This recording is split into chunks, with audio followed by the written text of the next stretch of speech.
At kasama rin namin kayo sa pagkain.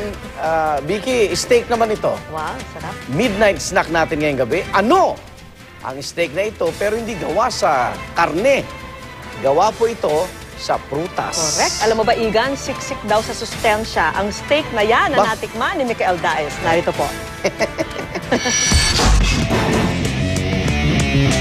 Sa maniwala kayo o hindi, steak ang kakainin natin ngayon. Pero ito yun, gawa sa prutas.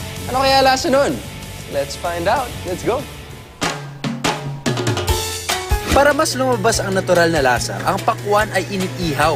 Sa ganitong paraan, nagkakaroon ito ng texture na mala steak. At imbes na supporting cast lang sa main entree ang pakwan, ito ang main dish.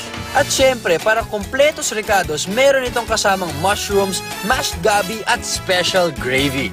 Presenting watermelon steak.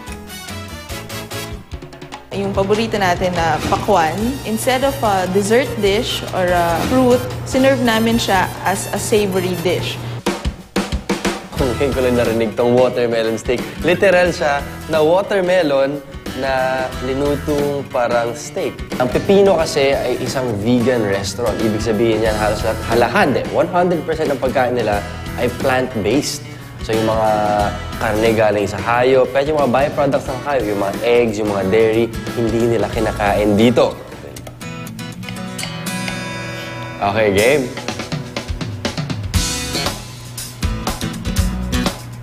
Unang kagat ko dito sa watermelon steak, lasang watermelon talaga yung bawat kagat mo, ang dami lumalabas sa tubig. Sa pangalawang kagat ko, nalasahan ko na yung asin at yung paminta. Pero sa pangatlong kagat ko, may asim na ang healthy niya.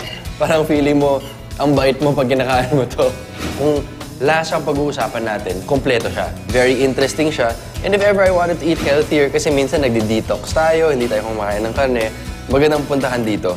Tubig daw ang 92% ng pakwan. Ang natitirang 8%, lycopene, potassium, vitamins A and C at magnesium. Power food ang tawag ng maraming nutritionists sa pakwan dahil sa sustansyang ibinibigay nito. Pero ang pagiging vegetarian o ang hindi pagkain ng karne ng anumang hayop ay nagsimula sa India at Greece noong 6th century BC. Ang paniniwala, may kaluluwa ang mga hayop kaya't dapat silang irespeto.